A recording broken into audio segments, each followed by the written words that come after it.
Now we both know that Ukraine is considered some of the best, most fertile growing soil in Europe.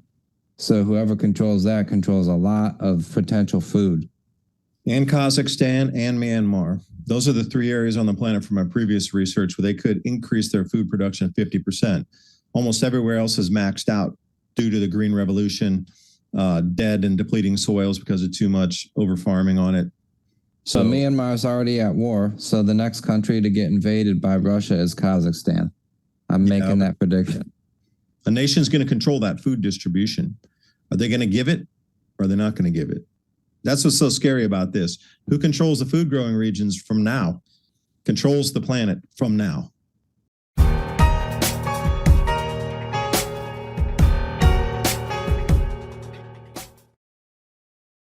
Hello, everybody, and welcome again to the Nassar 17 podcast. We're blessed again to have a new guest to my audience. Dave, I found your channel, Adapt 2030, and I like how you present your messages to people in a helpful manner. You just try to tell people realistically what it is and how to prepare. So thank you so much for coming on today. So when you look at the world around you right now, does it make a little more sense why the world is so scattered in this, there's a scatter pattern around us that's confusing for most people because the amount of news articles and the amount of change is literally at shock and awe speed. I mean, the amount of change that's coming at us is just unprecedented, how quickly everything is happening. The shredding of a previous world in literal time, it's almost like you're watching a paper going through a paper shredder, and it's almost in real time like that. So where do we fit into it? And, you know, the next thing I would ask is, do you think the economy is going to change more first? Or do you think that the governments around the world are going to change how they're ruling the people? Because you see on the social media side of things, why are they trying to stop the flow of information? That should be another important question. And then we come into digital currencies and real world assets. And why do they want to digitize every square inch of land, every asset, every house, every building, every piece of machinery, every automobile, every airplane, ship on the planet, ports, whatever it is, everything's going to be digitized and assigned a value. Why is that coming now? In breakneck speed as well. So then you start to get to these overlays, and then here we are sitting on the bottom of that. Like, how do people continue to create a living, quote unquote, when the old world way that we used to assign values to assets to get some sort of price action on it, to be able to get it to market and bid on it as being a thing and give value to a company, the production's going to be dwindling in a lot of these things. And you can see why, you know, bring it back again, food production.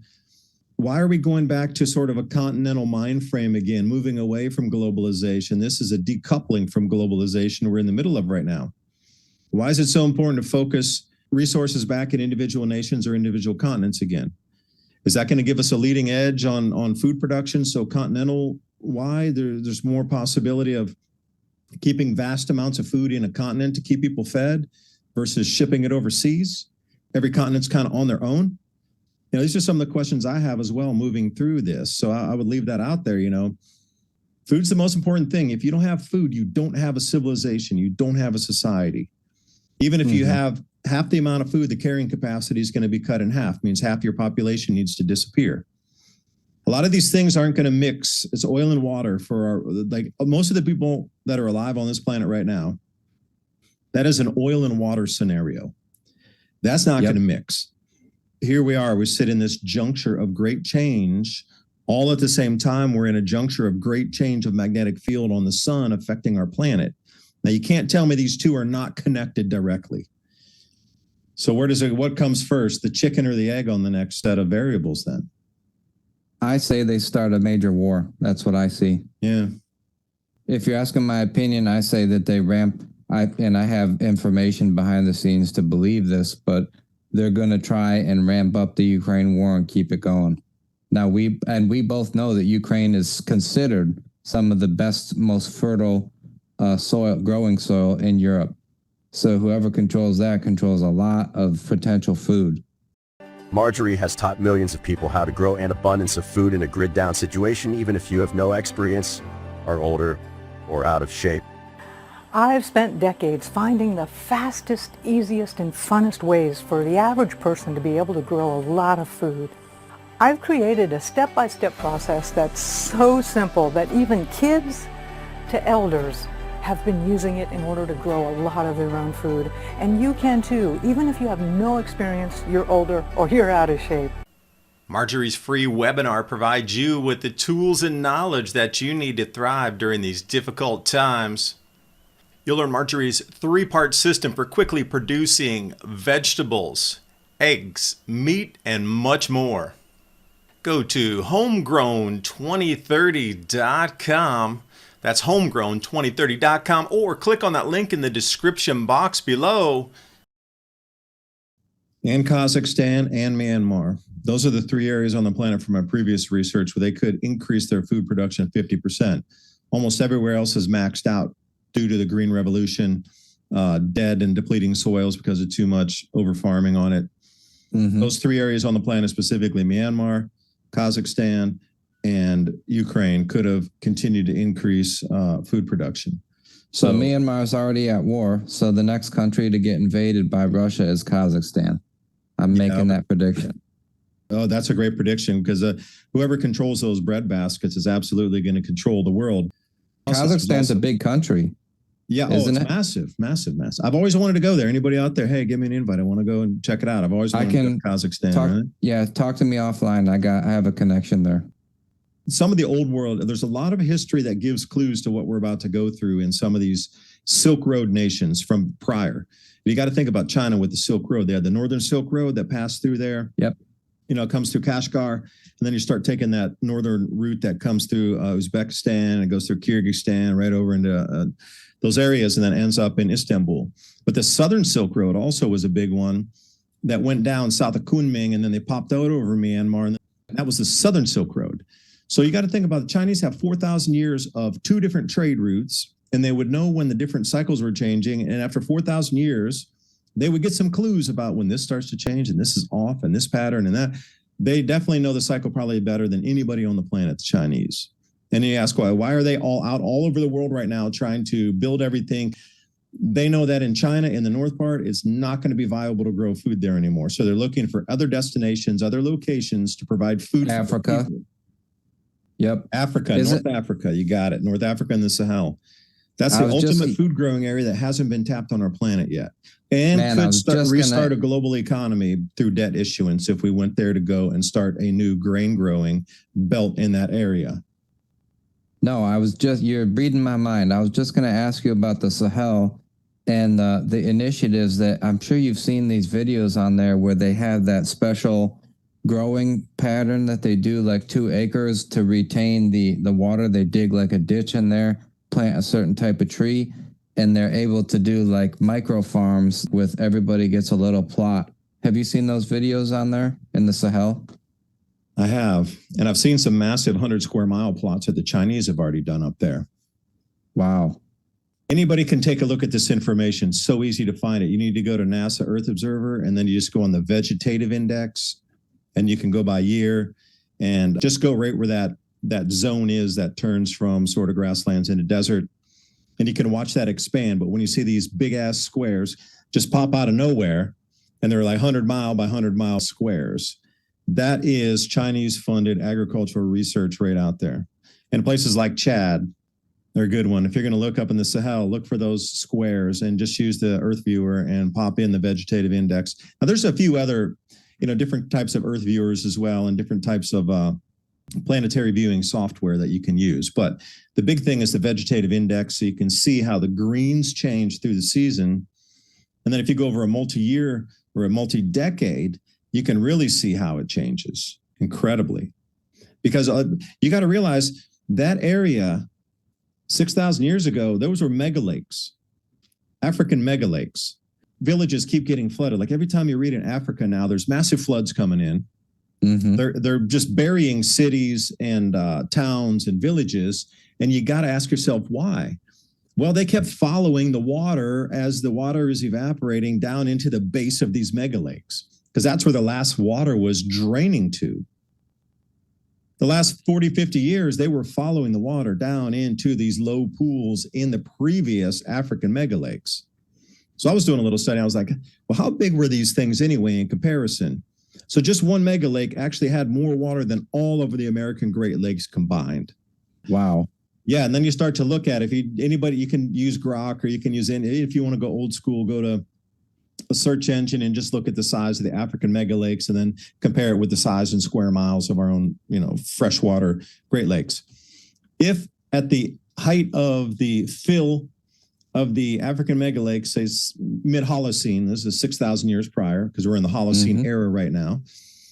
And now you're saying lake, you're saying freshwater lake, right? Freshwater lakes, right in the middle of the what is considered now some of the driest areas on the planet.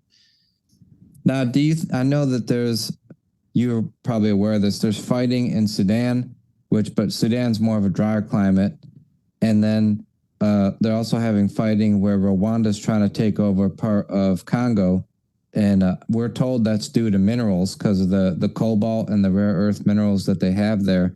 But do you think any of this might be related to farmland or the Grand Solar Minimum? The Sudan, Eritrea, North Sudan, South Sudan, Port area, Ethiopia, they just completed the Grand New Renaissance Dam. And what you're seeing with all that fighting in between Sudan, Ethiopia, and this sort of, that's all about electrical transmission routes from all the hydropower that they're now generating coming off the highlands of Ethiopia. There's 6 dams planned, and the new foothold, if you're going to plant a new flag in Africa, is constant electricity, massive irrigation projects, previous mega lake basins there. And it's all about putting out the food growing, having constant electricity for production and refinement of foods, but also to bring in, because Port Sudan's there, to bring it down and have constant electricity to be able to do what is quote unquote just regular manufacturing of light industry. So who controls that? The transmission routes of the electrical lines. Who controls that? Controls the future in Africa, at least that area of it. So it is about water, yes. That's why Egypt was so angry that the water was stopped higher up. Yeah, because they're about to get dried up. Yep, but not only that, but they're losing their hydroelectric capacity as well, because the flows are at a constant rate. But by the time it gets down there, they're losing off the Aswan Dam. They're decreasing in their electrical output. Really? Oh, I did not know that. I know that they were going to lose a lot of water and they were upset about that, but I didn't know that Egypt also had hydroelectricity. They do. It's not anything like, wow, Earth, it's not any of these gargantuan like Three Gorges Dam or anything, but almost anywhere where there's a step down off a plateau, people have put, hydroelectric in place. I mean, that was the no-brainer for 50 years to do that, even if you had a very small drop, to put something in there to create electricity. Absolutely. Well, Ethiopia is putting 6 major dams. 6, not one. The Great Renaissance Dam is just the biggest one, most well-known one that encapsulated the most water off the plateau. Great. But now you got this series of step dams going down the same river. And that electrified area of Africa is going to be one of the wealthiest areas. Because, if you go back in time, after the Roman era collapsed, the Roman Empire collapsed, the coinage got kind of, in disarray, and people were chipping bits off gold coins and silver coins and things. So the Aksum Kingdom came in, and they became the new most precise weights and measures standards for gold coinage in that exact same area. Aksum, A-X-U-M, Kingdom, for anybody who wants to take a look at that. Yeah, I did study that briefly. Yeah, and the Marib Dam on the other side, too, in Yemen, used to be about 800 AD. It was the largest water body in what you consider the Middle East on the Arabian side. And that would feed all of the frankincense plantations that were out there, hundreds of square miles. Frankincense is crazy expensive, too. Crazy if people don't expensive. Know that. $15 for like a half-ounce bottle. Those were this weight in gold back then, too, so nothing's really changed on that. So think about, standard weights and measures of tradability of things worth their weight in gold. Salt used to be worth its weight in gold, but not anymore. But again, if we reverse in the past, things are going to hold value as we come through this transition in the economy. But I'm putting my money right there. World's new most wealthy zone, I will tell you unequivocally, within 80 years, that area in Sudan where the electric lines run through, you will go in there and you will not know the difference between an affluent American neighborhood and if you were in Africa 80 years from now in that same area. That's how much wealth and development is coming there because of constant electricity, first with the resources, with the food production. Wow. Big statement, I know, but I'm sticking with it. Okay, that is a big statement. Now, I do have a slight bit of intel from the Congo and Rwanda war. Rwanda is very small compared to Congo geographically. Congo is huge, and it's mostly jungle from what I understand. You know, I've not been there, but I understand it's mostly jungle, tropical type climate. Now, we know cobalt's very expensive and highly used in any advanced electronics, cell phones, tablets, computers, etc. And they have tons of cobalt there. And to me, it seems like they're going after a mineral deal. Now, what I heard, the Chinese are already in there. You know, they have their fingerprints all over Africa. I heard that Trump made a deal with Xi from China and said, look, let's make peace, have these people make peace. Whatever Rwanda took, that's theirs. But the Congo, we're going to kind of sort of back the Congo, and then we're going to work with you to keep stability there, and we get half the cobalt and you get half. I also wondered, is there any peace there where they're trying to, I would say, farm the jungle or do any type of food production that you've heard of, like, you know, mangoes, bananas, avocados, all the tropical fruits that we eat? I have not. The only thing I've heard more about is bringing previous areas at that boundary between desert and grasslands right at the edge of the Sahel into production and also tapping the different aquifers beneath Africa to bring up that water that's never really been tapped and used in that industrial fashion before. Okay. Yeah, but that's interesting. But now, well, you know, with that being said, what just happened there? Well, you're putting the entire world's food distribution system in the hands of one company or two companies. So Who gets it? A nation's going to control that food distribution. Are they going to give it or are they not going to give it? That's what's so scary about this. Who controls the food growing regions from now? Controls the planet from now.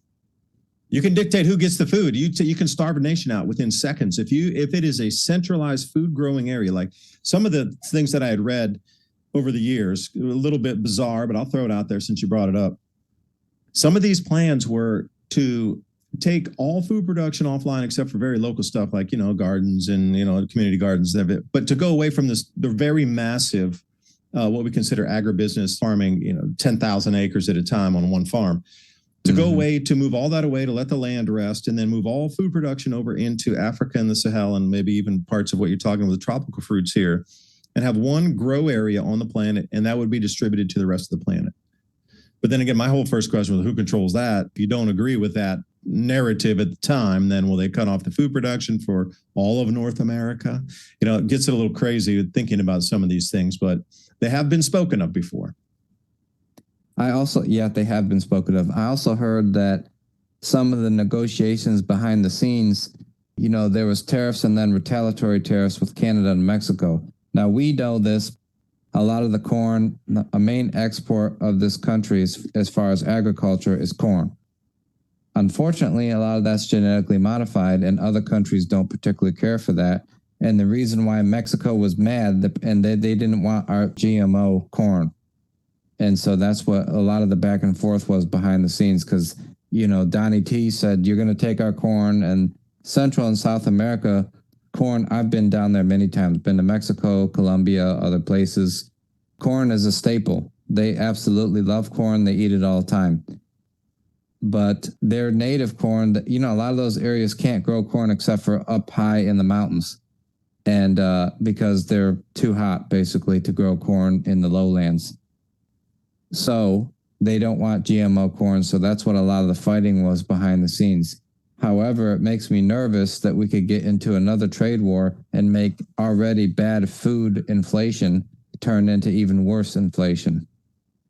Talking hyperinflation. Right. Yeah, no. So for an example out there, hyperinflation, our eggs used to be $2, then it went up to $8 a dozen. Okay, that's a 4X.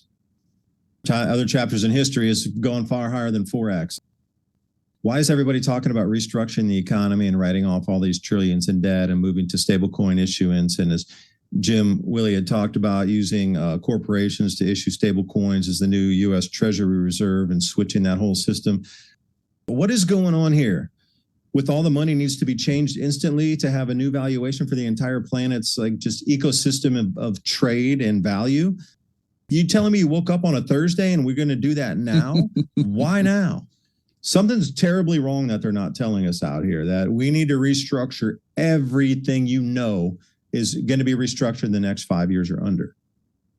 And why is that? Because they're covering up the loss of food production, right? Well, the food production is the first thing that leads into the other collapse phase of things. The economy can go on for a while, but things are going to get expensive. The thing that people will notice first and foremost is when their food stops, the less choices there are available and the skyrocketing prices and all the excuses they're giving you for less available food. We in America, how many food processing facilities had burned down? How many of them have been closed on purpose? How many of our cattle herd have been disposed of because of supposed this, that, or the other? How many chickens were culled? I think it's close to 200 million chickens in the last less than 6 months have been culled as well. And now we have an egg shortage, right? So some of these things are not natural that are happening with our food supply. But if we knew we're coming into this sort of event when we're going to have less and less food, why are they taking away our food supply and moving us into like lab created foods and reducing the reach of us to be able to get food? I don't care if it's lab created or not. We're coming into a less food plentiful time anyway. And now they're going to remove food sources before it actually takes its toll naturally. I would say it's psychological conditioning. For what? For more scarcity in the future. Exactly. Do you think they'll ever come clean and tell anybody really what's happening? I don't think so, because it would cause a global panic. If you like this type of information, then you're ready to hear it and you're ready to take action. But many people aren't. What should people do to take action? I'll use myself as an example. My family for 4 generations had an apple orchard in Michigan. Apples, you can only get one harvest a year. Everyone knows that. However, I had a long-term plan to move to Florida, and part of the reason was because I believed in this global cooling. So I'll just share a little bit with our winter this year. We didn't have absolute low record temperatures, but we did have a record for a low below normal temperature for a long period of time. Right now, we're in March. We should be pretty much hitting 80 in the Tampa Bay area. And I don't think we broke 80. We had like a couple of days that were 80 2 weeks ago, but the whole past 2 weeks, the high has been in the mid 70s, low to mid 70s, and in the 50s at night. Of course, the rest of the country is going to laugh at those numbers, but consider that you're 27, I think 27.2 or 27.3 degrees. We're firmly in subtropical zone. Normally, I'd say we only get one hard frost every maybe 5 years here. But why do we have this longer, cooler time? In my opinion, because we're going into a solar minimum. Part of the reason why we kept this and we moved back down here was for that reason. And what I've been doing is planting fruit trees and so forth and spreading the word to everybody. And I see a lot more people now, especially since, we spoke about eggs. One thing like that gets a lot of people thinking. And I think the false assumption on the rulers and the cabal and all those people, their false assumption is that everyone's dumb. But I think they are overgeneralizing. Not everyone's dumb. And I see a lot more people, when I go to Home Depot or I talk to folks and go around, a lot more people are thinking about it. And I have a backyard. I can plant one fruit tree in it. And people are doing that. I'll tell you, the fruit trees are getting ridiculously expensive too. We looked at some fruit trees up at this place called Rural King the other day. I had to go get some chicken feed. I needed some scratch grain and layer pellets. Like, I'm raising my own chickens and ducks because I know that in the future, this is way before the egg thing. We've been doing this for years and years and years, but it just happened to coincide where people that we knew were like, "Oh, you got eggs. You're so lucky. You had all those eggs." I was like, "No, we'd play." You could see this thing coming a mile away. It's like a freight train coming down the tracks. You can see it coming, especially if it's an old cold burning train where you can see the smoke coming out of the stack. Like, you see it coming. But people were amazed that we had eggs and like, "How'd you know to get eggs?" I'm like, "We didn't. It was just being more self-sufficient." And the fruit trees, and saying that, I mean, some of those fruit trees were between $35 and $40 to $5 for one tree. That's madness. That's hyperinflation for fruit trees too. It used to be like $15, and if you went to a nursery, you could get them even cheaper. And if you had your farm card, I have a registered farm, right? So I get a tax exemption for buying things. A lot of times at nurseries, if they know you have a working farm, they give even more of a discount. And then you're not just, like you say, someone coming in that wants 2 trees to plant in their yard, because you actually are in that same industry with them. So they'll give you even a little bit better pricing on that, especially if you buy 10, 15 trees, because we have deer that rub on our trees a lot of time. We got to replace a few. You're always replacing trees. Trying to put some new in here, because we got some plum cots and nectarines trying to plant this year. I don't have those, but I wanted to get a few. But the fruit price trees are just ridiculous. Nobody should be paying $50 or $45 for a tree. You want to hear how bad it was for some tropical trees down here? No, tell me.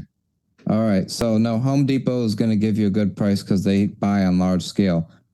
Now down here, since of the area we live, like I said, we're right on the border of what's considered tropical, as far as temperature goes. Tampa is kind of borderline between agricultural zone 10A and 9B. And so 10A is the beginning of more like a tropical climate like Fort Myers and whatnot, and you don't really get a frost. The tree species are different. So a mango tree, and you know how popular mangoes are in Florida, right? As far as everyone wants to have a mango in their backyard if they like fruit trees. So I saw a sticker for probably about a mid-sized tree, maybe 3-4 feet, of $125 for a mango tree. No, you're kidding me. Swear. See, you thought my prices were bargain basement, where I'm like, that is insane. Like, so just even the relative scope of tree buying within different regions, we're only a few states apart, right? So think about that in our own lives, how different it is just within the Southeast U.S. down here. I can't imagine other places. It's got to be cheaper in other places too. And more expensive too. Yeah, everything's is crazy expensive. Again, what we're talking about, 10A, I'm up here in 7B. Well, citrus is real popular here. A lot of people like to grow mandarins down here, or lemon trees. $50-$60, you could get a mandarin tree or a lemon tree that's probably about 2-3 foot tall. Because my zone 7A, 7B, where we are here, you can grow some sorts of lime trees, but they're specifically the cold hardy types that you can grow, and it's for this region here. Yep. You might be able to get away with a cold hardy avocado or a cold hardy fig, and that's about as good as you could do for tropical stuff. Yeah, we got figs here. Figs grow pretty good. Now, think about us talking about just these fruit tree information here. Like, first thing you're going to have to know is what your grow zone is. That's like the most important thing, because even that on the very edge here of a 7 or 8, like, we're just lucky we're in a microclimate where peaches grow here. And because I'm in a valley down in here between small mountains that raise about 400 feet on all sides of me over here, there's a microclimate here that keeps it a little bit warmer. But 2 miles down the road, they can't grow peaches because it's too open and it gets too cold through there. It's all going to be even microclimates within your own zone. So there's no way I could grow mandarins up here or mangoes or anything. Like, I wouldn't even consider it. You're like, I'll put it next to the house. But with figs, we always put them right next to the house in the barn to keep that extra heat radiated during the day. So, it gets all that warm wood surface so that heat can radiate out through the evening hours. That's why a lot of people plant figs next to the house. Have you ever seen that viral video? Speaking of being prepared and so forth, there was a guy who I think he had his house on a 1-acre plot. And I don't know how big the house was, but average size house, maybe 1,800 square feet. And I think he said he did a 1/4 acre garden. And he said, if you plant it right, and he had vines and he had trellis stuff like cucumbers and all that. I can't remember where the guy was located, somewhere in the States, but he said, can I feed myself off of an actual 1/4 acre plot of a garden, basically a big garden? And the answer was yes, but he had to plan it out very well. Have you ever seen that viral video? I have not, but I've seen plans for the victory gardens that our American government gave to every single family in the 1940s on how to do the perfect garden spacing, types of plants, companion planting, because that's the way we needed to survive in the 40s here. A lot of that food went to the war effort. So if our government gave us plans for that type of garden that really does produce incredible amounts in a small space, and somebody's proven the concept out there on the video you're talking about, then think about everybody else out here listening. There's just unlimited possibilities of what we can do here for our own food production. What kind of crops would you recommend transitioning into if the overall temperature gets, 5 degrees cooler? Is there going to be some sort of magic invisible line where, oh, I can't grow wheat there because it's too cold, or, I'm just making up examples, or I can't grow whatever grains? Is there a line that's going to shift where I can no longer grow this crop and I need to switch to a crop that can handle the cooler weather? Yeah, and you'll have to also think about crops that can handle more moist weather or different kind of precipitation pattern. Maybe it rains double the amount because of the new jet stream patterns, or maybe other areas dry out, because if there's going to be more precipitation or moisture going to one area, that means that some other place is going to be deprived of that moisture and it's going to go to another place. So when you're juggling all this, you're going to have to think about rainfall, aridity, and then also temperature at the same time. And yes, I would say there's going to be a lot of things that are not going to be able to grow in many areas that we previously took advantage of and just considered it would never end, like the stars rise and the sun sets, that it would be there forever, but it won't be. And the one thing I can look at into the past is, in the past, we never had commercial grains as a world civilization, pretty much, except very small areas. Everybody used to use the local grains that were in their local area to do predominantly what they would eat. Like, you're not going to be growing wheat and shipping it halfway across the Roman kingdom. That was for very wealthy people. They were weighing the grains of wheat by denariuses and shekels back in the day, as two different measurements of silver coinage and weight. But you got to know, why is it that? Two different societies, two different religions, two different areas. Like, they're within Europe and sort of at the edge of the Middle East over in Israel and whatnot. Why were they all measuring the grains of wheat to the silver? Not the silver to the grains of wheat. The grains of wheat to the silver. Twice it's happened. That was the most expensive grain that you could get. It was grown by kings and queens in their local plots. That's how special that was. We've commercialized it to, you take wheat for granted. You can just eat like if you were going to measure out, I had a friend of mine who had done some just preliminary research, like a napkin math on what it would cost for a loaf of bread. If we were going to go with the old, let's say denarius or shekel weights, it was 256 grains of wheat for a shekel, right? So if you were going to make a loaf of bread today, you would be looking at something on the order of about $180 for a loaf of bread. Wow. Based on the old measurements of the wheat. But again, it was not a commercial crop. It was only grown for the very wealthiest of people. And it was rare. Wheat was not common. Barley, super common, right? You're looking at something like this, corn common. Wheat, not common. So was that because barley was easier to grow, or? Yeah, it was much easier to grow, and it was a staple, and it had been everywhere. That was one of the most abundant crops, completely widespread across Europe, that just grew naturally in that kind of a little bit cooler weather, a little bit more moist weather, especially in the Maunder Minimum. It got really wet and heavy. There's some crop failures and thing, but barley seemed to get through it. Oats is the most affected. Oats is the canary in the coal mine. It's the most finicky crop to grow. But stepping back in history, what did I learn from these studies around? People would grow amaranth or buckwheat or millet or sorghum, these ancient grains, spelt. They would grow them in their own local areas where they grew best in their own local areas. And again, that's going to come out to an individual study of what grew in what area. Like beans, what kind of beans? Well, there's 1,000 kind of beans. So if beans grow the best in your area, then you would grow predominantly an enormous amount of beans, and your overproduction you could trade with somebody else. And so this is how it was done in the past. It's a thing called barter. Yeah, we forgot about that, haven't we? We sure did. And I think it's making a resurgence, because I know for sure if I give 2 dozen eggs to one of my neighbors, I could trade them for something that I don't have.